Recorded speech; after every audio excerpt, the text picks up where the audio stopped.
Salam, kanalıma xoş gəlmisiniz. Bu dəfə sizlərlə yumuşaq, çox ləzzətli, yedikcə yemək istəyəcəyiniz ballı tort resepti bölüşürəm.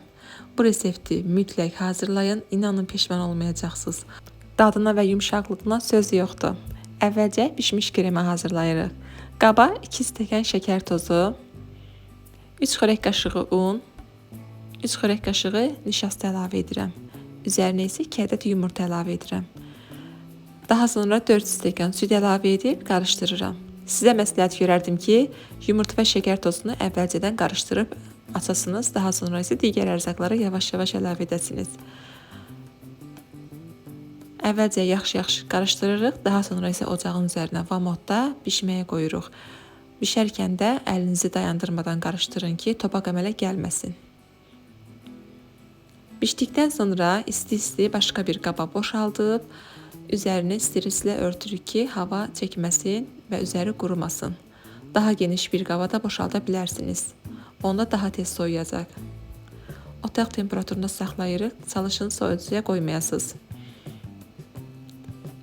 Və keçirik xəmirini hazırlamağa. Xəmir üçün qaba 3 ədəd yumurta və 1 stəkan yarım şəkər tozu əlavə edib qarışdırıram. Siz isə kanalıma hələ də abunə deyilsinizsə abunə olun, videomu like edin, yaxınlarınızla bölüşün və abunə olarkən mütləq zəng işarəsini basın ki, yeni videolarımdan xəbərdar olasınız. Üzərinə 2 xörək qaşığı bal və 1 paket şəkərli vanil əlavə edib bir neçə saniyə daha qarışdırıram. Və üzərinə 200 qram yağ əlavə edirəm. Və yağ əlavə etdikdən sonra 15-20 dəqiqə su buxarına qoyub yavaşca qarışdırırıq.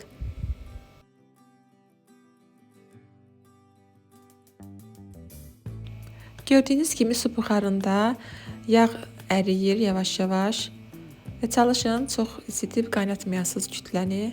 Biraz isitdikdən sonra götürürük.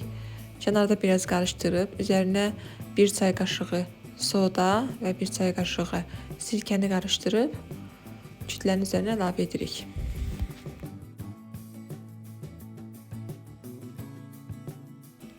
Və son olaraq üzərinə un əlavə edirəm.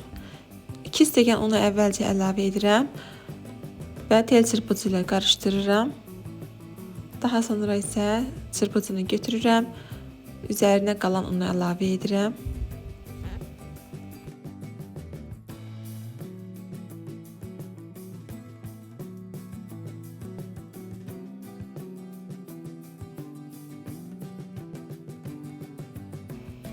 Silikon qaşıqla qarışdıraraq xəmir hazırlayıram.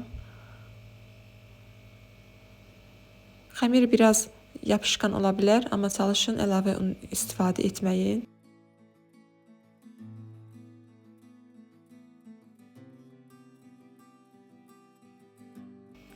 Xəmir demək olar ki, hazırdır. Dəzgaha biraz un səpirəm və xəmiri qoyub əlimlə bu şəkildə toparlayıb uzunsov forma verirəm. Forma verdikdən sonra isə kündələrə ayırıram. Uzunsov forma verdiyim xəmiri 10 bərabər hissəyə ayırıram. Və ayırdığım hissələri kündələyirəm. Kündələdiyim xəmirləri un səpilmiş qaba qoyuram və 10-15 dəqiqəlik soyucuda saxlayıram. Daha sonra isə çıxarıb altına və üzərinə biraz un səpərək yayıram. Yağlı kağızın üstündə də yaya bilərsiniz. Yaydıqdan sonra isə yağladığım və biraz un səpdiyim soba listinin içərisinə qoyuram. Çəngəllə dəliklər açıb 180 dərəcəlik sobada bişməyə qoyuram. Xəmir çox tez bişir, ona görə də diqqətli olmalısınız. Bişən kimi isti-isti 25 santimetrlik formayla bu şəkildə kəsirəm, kənarlarını çıxarıram. Həm səliqəli olur, həm də kənarlarını üzəri üçün və kənarları üçün ovuntu hazırlamaq üçün götürürəm. Kündələrimizin hər birini bu şəkildə hazırlayırıq, yayırıq və bişiririk. Bu arada isə kremi hazırlayıram. Krem üçün 250 qram otaq temperaturundakı yağı qaba əlavə edirəm və mikserlə ağarına qədər çalıram. Çalışın yağınız otaq temperaturunda olsun. O zaman kremin çürümə ehtimalı demək olar ki yoxdur.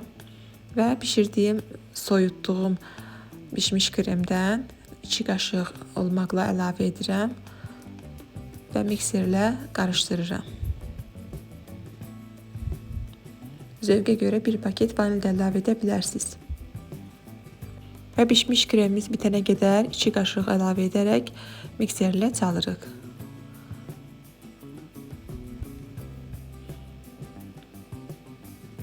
Və kremimiz hazırdır. Çox gözəl, dadlı, yüngül bir krem oldu. Kremi hələlik bir kənara qoyuram. Və korjlarımız soyduqdan sonra tortumuzu artıq yığa bilərik.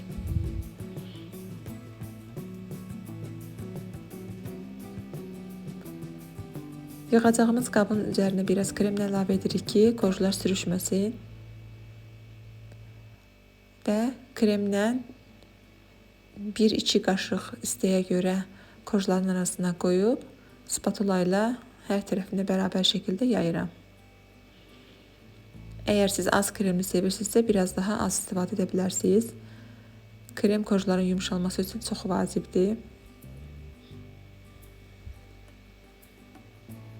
Hər birini eyni qayda ilə bərabər şəkildə hazırlayıram.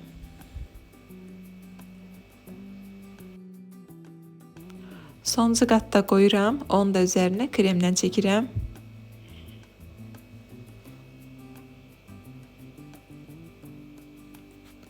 Sonuncu qatın üzərinə krem çəkərkən çalışın biraz daha səliqəli çəkin. Və belə bir bıçaqla səliqəyə salıram.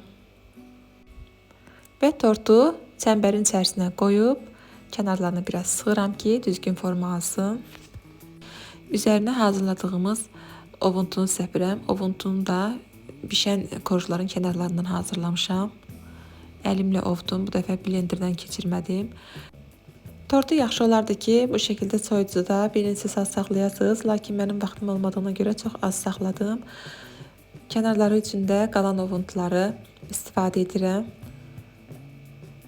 Bu şəkildə kənarlardan ovuntuları bərkidirəm. Bunu etməmişdən öncə çalışın ki, kənarlarını da kremləyəsiniz. Və tortumuz hazırdır. Üzərini isə zövqə görə belə bəzədim. Siz istəsəniz fərqli şəkildə də bəzəyə bilərsiniz. Özünü tutması üçün və daha da dadlı olması üçün yaxşı olardı ki, bir gecə soyucuda saxlayasınız. Daha sonra kəsmədən öncə çıxarıb 1 saat, yarım saat qədər otaq temperaturunda qalsa çox gözəl olacaq. Yumuşaq, çox ləzzətli bir tort oldu. Siz də mütləq bu reseptlə hazırlayın. Yeni videolarımda görüşmək diləyilə.